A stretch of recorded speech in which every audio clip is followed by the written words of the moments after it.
Sports media today feels louder than ever. There's more opinions, more gambling odds, more viral clips. Let's take Lamar Jackson. He's one of the most talented quarterbacks in the NFL. He won a unanimous MVP in 2019 and in 2023. He's posted historic passer ratings. But during an MVP debate, a radio host said, "I want my quarterbacks to be quarterbacky. Lamar's just a great athlete." Think about that. An incredible quarterback won unanimous MVPs, and he's being reduced to just an athlete.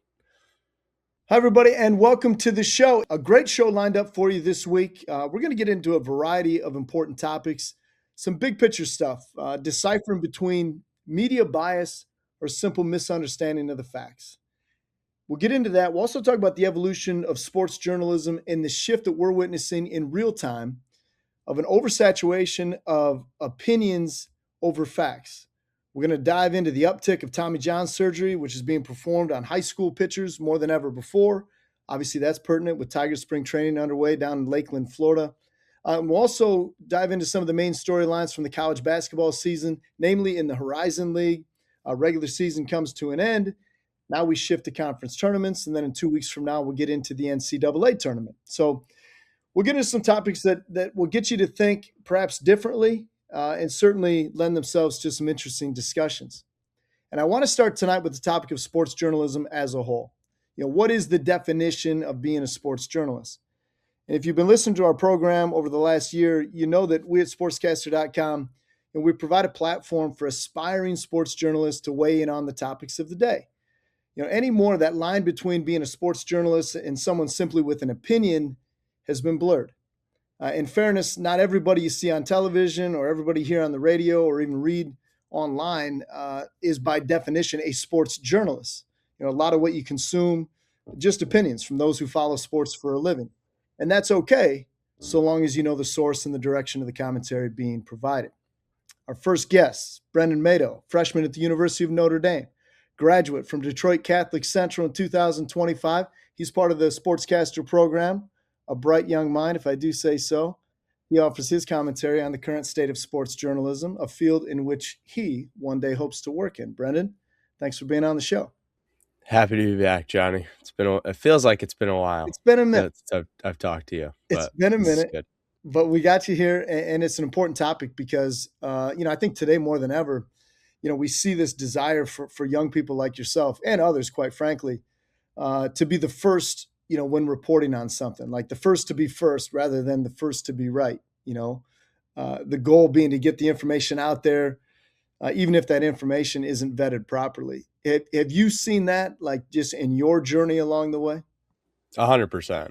One of the story that comes to mind, it's actually very recent, with the draft combine coming up, is one of my buddies in media here at Notre Dame was telling me, and I had heard from my buddy who's a student manager for the basketball team. He was like, "Oh, we got a guy that's signing with an agency. Like, he's actually looking at tight end, defensive end, positions in the NFL." I was talking to my buddy in sports media, and he was like, "Yeah, man.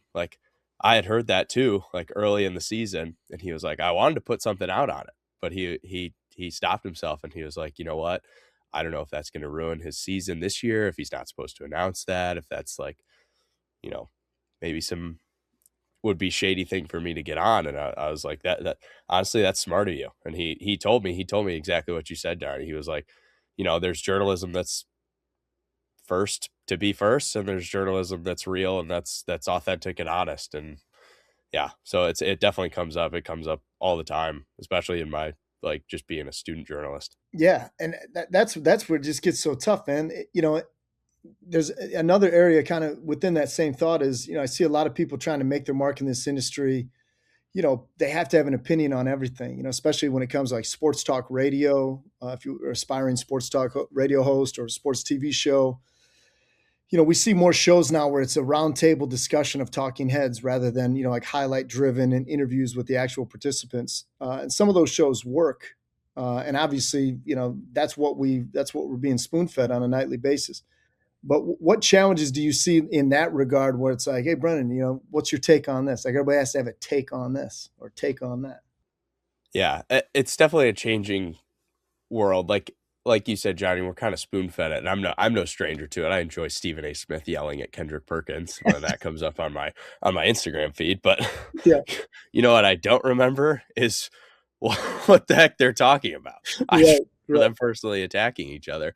So it's becoming less of a, I guess, an information sort of presentation, much less like you mentioned. It's all about clicks, and it's all about saying some crazy stuff, just for people to see it. And it's changing. It's a little scary, obviously. You don't know if any of this stuff is real. Obviously, it's like gets a little ridiculous sometimes, and then but at the same time, it's funny. It's enjoyable. It's So it's like entertainment. Like that's the entertainment. 100%, yeah, Not everybody just wants like give me information all the time. Like you said, it's sometimes it's just the presentation where it's like, well, I'm entertained for 5 or 6 minutes, and you're like, well, what were they actually discussing? You're like, I'm not sure, yeah, but I was exactly. entertained. Uh, there was one story that came up just this week involving Tigers' top young prospect Max Clark. I don't know if you saw that or not, but he's being criticized by people he's never met before for his outside appearance. Wearing chains during games. Obviously, does the prominent eye black, and it's like that quintessential judging a book by its cover without knowing, what the book of Clark is all about. And he responded. Actually, there's a great article from Evan Petzold earlier from the Free Press, where he actually talked to Max, and he said, I try to tune all that stuff out. People don't know me; they don't know like why I operate the way that I operate. I see that a lot, especially because I deal so much with professional athletes. You're around college athletes a little bit more, but how difficult it is in today's day and age. There's so much criticism. Not all of it's negative, but there's so much criticism on these athletes or aspiring sportscasters or whatever, where you almost have to just have tunnel vision and not let that outside noise derail, your purpose. Like I think, and I've been around it for 20 years or so now in the industry. It's a very tough space to navigate, being an athlete in today's world with so much social media and so much saturation of these talking heads everywhere. Where I get it, why you don't really get to know these players so much, because they kind of close themselves off to everybody. Because the less I say, the less I'll be criticized. Yeah, 100%. And you can see, I mean, I even like would make the connection of like how you look on field too. Like I think of a guy, to make a Notre Dame biased example. I think of a guy like Jack Kaiser, linebacker, just head down grinder, man. No jewelry, no flashy outfits. Guys wearing, classic dark suit and tie, walking around campus before a game. Like, I mean, the guy wants to play football, right? That's it. And then I mean, you think of a guy like a Will Johnson or a Sauce Gardner or some of these, corner, like the chains, the buffs after they get a turnover. It's like this is a very like, and not to call them cocky. They back it up most of the time, but there's times where they don't, and that's when all this criticism flies in. I mean, like, oh, you do all this, do all this stuff, like got all these chains, whatever you can't even, catch a ball or do whatever. It's like, so like you said, I mean, it's kind of putting the blinders on people, and I don't want to like, obviously we don't know much about Tigers prospects, but it's like you don't really want to like have these guys go back to their shell and not play confidently, Right. right? So it's really, I think it's really affecting these athletes, how Yeah. they present themselves. Yeah, man. And that's just, you want people to be themselves. I mean, just like with I want you to be yourself. I want to be myself. I want these players to be themselves. And anymore, it just feels like people just want to, you know, put these athletes or whatever like in certain boxes. Well, don't act like this. Don't dress like this. Don't do this. Don't detract from this. And it's like the reason the world works is because everybody is so uniquely themselves. It's like you just want these people to, perform the way they want to perform and leave this, criticism out of it. I mean, we could talk all day about that stuff. I just feel like the oversaturation of commentary, kind of detracts from meaningful dialogue, like with these athletes, or about these athletes or teams. Everybody has to have an opinion on this. I was even watching something earlier. I do a lot with the Detroit Pistons nowadays, and they've got the best record in the East. They've had it for ever since like the second week of the season, and like the box at the bottom of the screen is like, is Boston the team to beat in the East? And whether or not you believe it, it's like a good debate class. It's like, well, hey, Brendan, you take a hard take on this, and so say this. So you just put stuff out there just to fill the space. You know what I mean? Like in this 24/7 environment, it's like, let's just put stuff out there. We'll throw it at the wall and then let's just fill some time and do it. I don't know. I mean, it's hard. I guess when I look at someone like you, that's like you're still coming up through it. How do you break in? Like how is Brendan Mato going to make his mark and without having to be outside yourself of like being this overly opinionated or sensational, broadcaster. Like I just think it would be challenging for somebody like you. No, 100%. I mean, like you said, it's hard for me to make any sort of mark just by, putting my head down and grinding through like just simple stories. And it would be really easy if I just start coming on Instagram, start, slapping people in the face with like, the Pistons suck, like they're not going to win any more games this year, but yeah, it's just it's a world. Yeah. It's a world you got to navigate. You got to really judge opportunities based on the opportunity themselves and what they're gonna give you later down the road. Whereas like I think of right now, like my same friend that I was talking about with the basketball example, he's a really good model for this. Is he goes out and he finds wholesome stories. He did a story the other week on, you know, this guy's biking across the country to honor victims of 9/11. They're talking about Notre Dame Olympians and how they love their sport and all this stuff. And this like true, authentic journalism. Yeah. I think like I said, it's a model. It's definitely where I want to go though.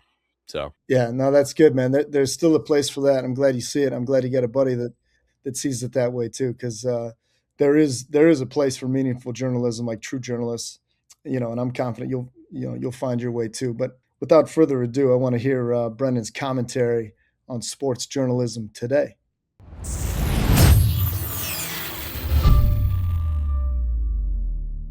I got a question for you guys. When you scroll sports on TikTok or Instagram, are you actually learning something or are you just watching people yell at you? Sports media today feels louder than ever. There's more opinions, more gambling odds, more viral clips. Here's the real question though. Is it actually better than what it was? Sports journalism used to focus on reporting, facts, context, interviews, real analysis. Now a lot of it is built around hot takes. Some outlets, like Barstool, have grown huge by mixing sports with strong personalities.